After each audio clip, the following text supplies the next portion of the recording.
All right, so everybody, we are back. Another episode here, and we are interviewing Jenna Cosgrove. Big win for Rick women's basketball, 71 to 53 on Friday night. A lot of girls played good, but I think Madison Medbury really took over the game, especially in the second half, and really led the team to a blowout victory over number 4 Tufts, which was a really tough team. And I want to get into the game, coach, because you guys kind of started off a little slow. They came out with real big firepower. They had a girl over there. I believe her name was, and I'm just looking, Maggie Russell, their center, and she had 18 and 11. She was pretty tough, really good at free throws. And then as the game wore on into the second quarter, it seems like you guys got into more of a sync. And then, as we said, you guys kind of took over somewhat after that. Yeah, I'm really proud of the team. I mean, I think the beginning, I think they were getting some jitters out and trying to get a feel, the Tufts is a really good team, really well coached, super disciplined. And, I think that they settled in, like you said, settled in more in that second quarter and kind of, they just, they put the pedal to the metal in the second quarter. I mean, I think we really turned it on in the second and third and, they played really tough. So let's talk about Madison Medbury because she had, a really good game, assists, steals. She's scoring. It was very balanced attack. Obviously, Angelina Nardilillo also had a really good game. As far as that goes, I think of two of those as far as the players that really stepped up pretty hard in the first game. Obviously, there was others too, but as far as that, just go a little bit into them as far as Madison and Angelina and how they played a really good game in the first game of the year, of course. They did. There are two captains, they played excellent. I think talking Ange first, I think Ange really rose to the occasion. She saw it as a challenge playing a kid like Maggie Russell, who's a first team preseason All-American last year. And she played excellent defense, and played tough. She really did. She's playing, scary thing with Ange is she's a junior and her best game is ahead. She's becoming more and more versatile. I think I yelled at her in one of the quarters because I'm like, you're open, shoot. She's a great shooter, and so she finally did. She knocked down a three. But yeah, they've put the work in. She had an excellent game. She was steady. She plays really hard, and Maddie does it all. She was our leading rebounder that night, and which also means I have to give everyone else credit because it also means everyone else is boxing out. If your point guard's your leading rebounder, but she's got incredible athleticism to be able to go, and she has a knack to just go retrieve the ball. She can jump really high.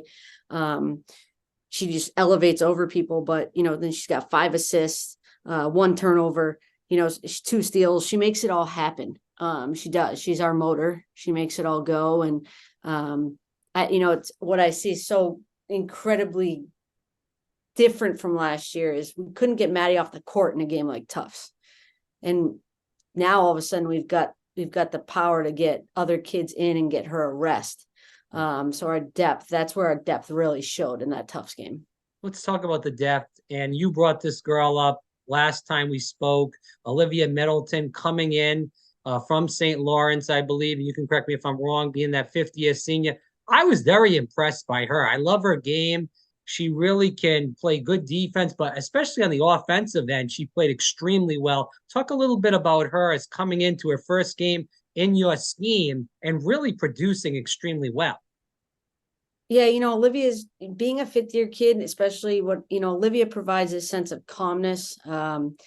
She's calm, she knows how to play, she's a 5th-year kid, and she's really picked up our system pretty quickly. She fits in wonderfully. I mean, she's a really special piece. And that's where there's like no drop off. When she can come in, she can handle, she's not a point guard. I've made her our backup point right now because she is calm. She's a steady presence. And she can do that, but really she's a natural wing for us.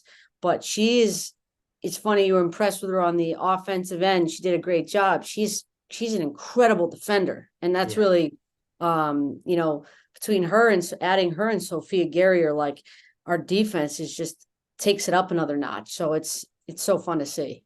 And we saw that against Tufts. I mean, again, we talked about the slow stop, but then after that, as you said, really kicking it into gear on the defensive end and just blowing a team like them out that was fourth in the country was extremely impressive, especially in the first game of the year at home. Yeah. Our kids have a different level of confidence right now where they hate to lose. They're not used to losing. They don't want to lose. And I think we're going to outrun teams. I think we did that really well in the tournament last year, but they compete really hard every day in practice against, we've got the depth to do it, to make them really ready for these games. So the games seem a little bit easier.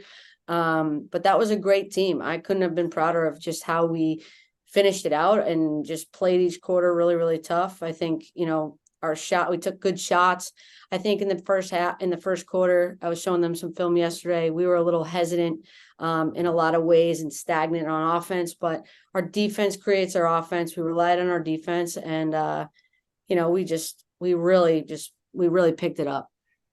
So what are you taking out of that game, working on in practice? Obviously, a big tournament coming up. We'll discuss that in just a second as we move toward the end of the interview. But just to going back, taking out of that Tufts game and what you're working on in practice before that Williams tournament. I think every day we just got to get better at little details. Like I was showing them film yesterday of just, better, if we got this is the look we got, what could we have done better? Reading the defenses better. I think, we actually didn't get to show a lot of some of our defenses that we have put in because just Tufts is so disciplined. So we played, we don't show things that we might show, down the line. So we got to continue working on that. We've got to keep working on, teams if they play zone. We didn't see that Friday night. So continue to work on that. But, I think one thing that showed Friday, and that could be a little bit of, nerves as well, and just, getting a feel first start of the game, but we fouled a lot. So we're truly trying to work on, our defensive habits and not picking up silly fouls. So just moving on to the Williams tournament, you're going to play Williams-Paterson, and then there's the game after that will be whoever wins in that little mini tournament in the first game. Talk about that tournament in general. What do you expect from the team? And just talk about the teams that are involved in it, if you've heard about what their style of play is. Yeah, Sophia's super excited for this tournament. She was a junior when we first played in this tournament, probably in 18, 19. And I could be wrong on that, but we lost. That was when our program was taking a leap right there, and we were starting to play pretty good. But we were nothing before that. And we played Williams in the championship game on their court, and we lost by 1, like right at the end. And so when she transferred back in here, she was like, I can't wait for that tournament. Like I remember when we lost by 1. So there's definitely an excitement to go there. And there's 4 good teams. So Maine Maritime plays Williams, and they were an NCAA tournament team, and believe they're 1-0 right now. Williams just beat Hartford and seem to have great size and great depth, and always a good team, super well coached. So they're 1-0, and Williams-Paterson, I know, beat Drew over the weekend, so they're 1-0. So obviously still in the works with scouting, but I think we're going to see. When you play in these tournaments, it teaches kids how to win back-to-back games and play an NCAA tournament style, format, and we play at 8:00 on Saturday night, and we got to be able to win that game and then prepare, in a couple hours, get a little bit of sleep, and then prepare to, play in another game. And that's what you do in the NCAA tournament. Yeah, of course.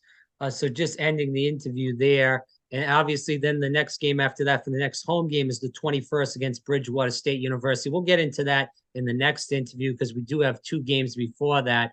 So we'll end there. Again, for people listening, Coach Jenna Cosgrove, she's the Rick women's basketball coach. They did win their first game 71-53, over number 4 Tufts. And you can follow the team in general at go_anchor WBB on Twitter. And then it's also on Instagram too.